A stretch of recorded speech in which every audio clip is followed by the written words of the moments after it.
October 26, 1597. Myeongnyang Strait. If you look at the numbers, this battle was over before it even began. On one side, the Japanese Royal Navy, 333 warships, 20,000 soldiers armed with muskets and the finest steel in Asia. On the other side, 13 wooden ships, broken, rotting, and an admiral who just walked out of a torture cell. The odds were 1 to 25.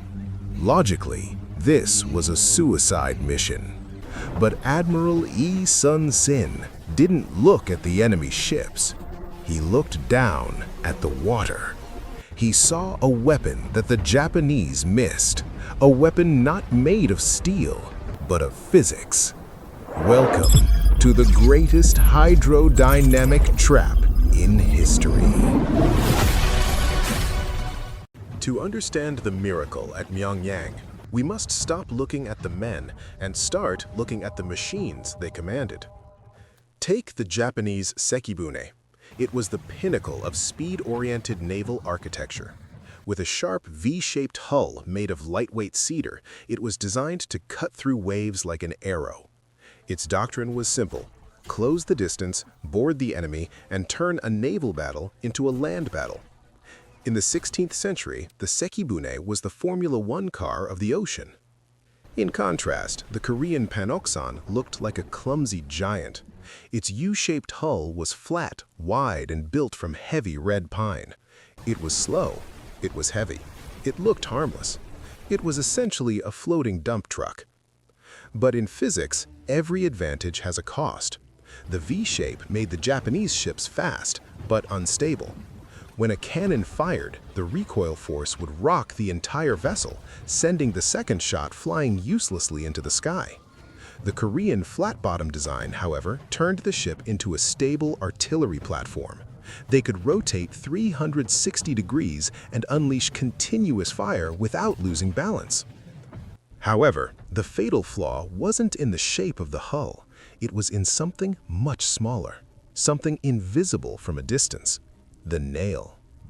The Japanese, proud of their metallurgy, used iron nails to secure their ships. It seemed logical. Iron is harder than wood. Iron is the symbol of strength. But they forgot the greatest enemy of metal: salt water. In the ocean, iron oxidizes. It rusts. Worse, the corrosion creates a chemical reaction that rots the wood surrounding the nail. Over time, the joints loosen.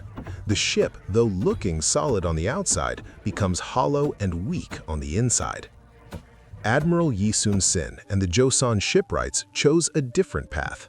They didn't use iron, they used oak pegs. This was the genius of ancient engineering. When the ship hits the water, the oak pegs absorb moisture and trigger a physical process called hydro-expansion. The pegs swell, locking tightly into the mortise joints. The longer they soak, the tighter they fit. The two planks are no longer separate objects. They fuse into a single monolithic block. This material difference created two opposing physical properties: rigidity versus flexibility. The Japanese ship was rigid but brittle. Like glass, it resists force up to a point, then shatters completely. Under high impact, the iron nails would shear off or tear through the wood, causing the hull to disintegrate. The Korean ship was soft but resilient. Like rubber, it absorbed shock. Thanks to the elastic wooden pegs, the entire frame would vibrate to disperse the kinetic energy, then return to its original shape. It didn't fight the force, it rode the force. The Japanese brought 333 fragile Formula One cars made of glass. Admiral Yi brought 13 tanks made of reinforced rubber. And in the narrow Myeongnyang Strait, where speed meant nothing, this battle would not be decided by who was faster, but by who was harder. But history has proven one thing: having the best weapon doesn't guarantee victory. You need the right kill zone. And Admiral Yi Sun-sin didn't just choose a battlefield, he chose a natural killing machine, the Myeongnyang Strait. In Korean, Myeongnyang translates to roaring currents, and that name isn't poetic, it is a warning. Physically, this strait acts as a massive funnel. Its width is choked down to less than 300 meters, narrower than the length of a modern aircraft carrier. When billions of tons of ocean water are forced through this gap, Bernoulli's principle takes effect. Pressure drops and flow velocity skyrockets. The current here reaches speeds of 10 to 12 knots. To put that in perspective, it is the fastest tidal current in Asia. Sailing a ship into this channel is like trying to walk the wrong way up an escalator running at maximum speed. One mistake, and the vortex will grind your vessel against the jagged cliffs before the enemy even fires a shot. So why? Why would an experienced Japanese fleet sail headfirst into this death trap? The answer lies in the deception of the tide. Admiral Yi calculated the timing perfectly. That morning, the tide was flowing north, towards Seoul. To the Japanese commanders, this looked like an invitation. The current was pushing them forward, saving their rowers' energy and boosting their attack speed. They saw 13 tiny Korean ships trembling at the other end of the strait, and they saw an easy hunt. They poured into the strait in a dense formation, jostling for position, racing to claim the glory of the first kill. Arrogance and greed blinded them to the physics trap waiting beneath the surface. But they forgot the immutable law of the moon. Every 3 hours, the tide at Myeongnyang reverses. Just as the Japanese fleet reached the deepest part of the funnel, the switch was flipped. The current that was pushing them forward suddenly stopped and came crashing back into their faces. Catastrophe was instantaneous. Imagine a pileup on a highway. The lead Sekibune ships were hammered by the reversing 10-knot current and pushed backward.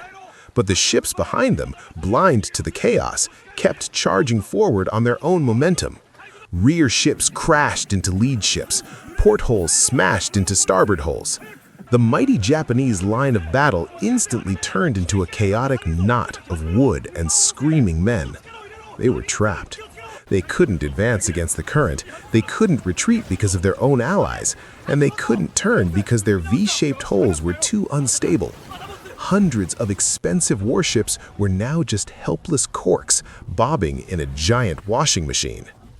And on the other side of the vortex, the 13 Korean tanks stood firm like rocks. Admiral Yi drew his sword. The time for physics was over. Now was the time for gunpowder. But plans rarely survive first contact with the enemy. Fear is a powerful force. As the Japanese wall of wood and iron approached, 12 of the Korean captains froze. They stayed back. For the first hour of the battle, it wasn't 13 versus 333. It was 1 versus 300. Admiral Yi's flagship became a fortress of solitude, surrounded on all sides. But here, the hardware advantage we analyzed earlier saved them. The heavy pine hull deflected musket balls like rain. The high walls prevented Japanese boarding parties from climbing up. Yi stood on the deck amid the chaos, banging the war drum himself. He wasn't just fighting an enemy, he was fighting the fear of his own men. Then the moon shifted. The tide turned. The trap snapped shut. The 10-knot current slammed into the Japanese vanguard like an invisible hammer. Their lightweight V-shaped hulls, designed for speed, had zero resistance against the lateral force of the water. Chaos ensued. The lead ships were pushed backward, crushing into the rows behind them. It was a chain reaction of kinetic destruction, a maritime highway pileup involving hundreds of vessels. Seeing the Japanese fleet in disarray and their admiral still standing, the fear on the other 12 Korean ships turned into adrenaline. They charged. Now, the simulation truly begins. Admiral Yi ordered ramming speed. This is where physics is brutal. Remember the Hydro expansion?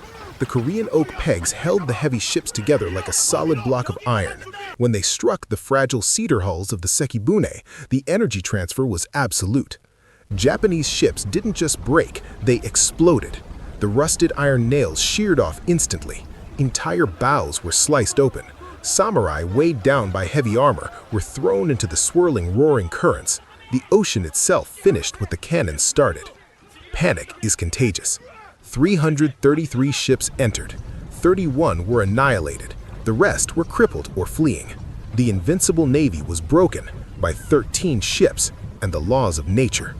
History calls the Battle of Myeongnyang a miracle, a divine intervention. But when we strip away the myth, we find something far more impressive. It wasn't magic that saved Joseon. It was material science. It was fluid dynamics. It was the calculated application of physics. Admiral Yi Sun-sin proved that in war, numbers are just data. But physics is law. History is full of these hidden patterns.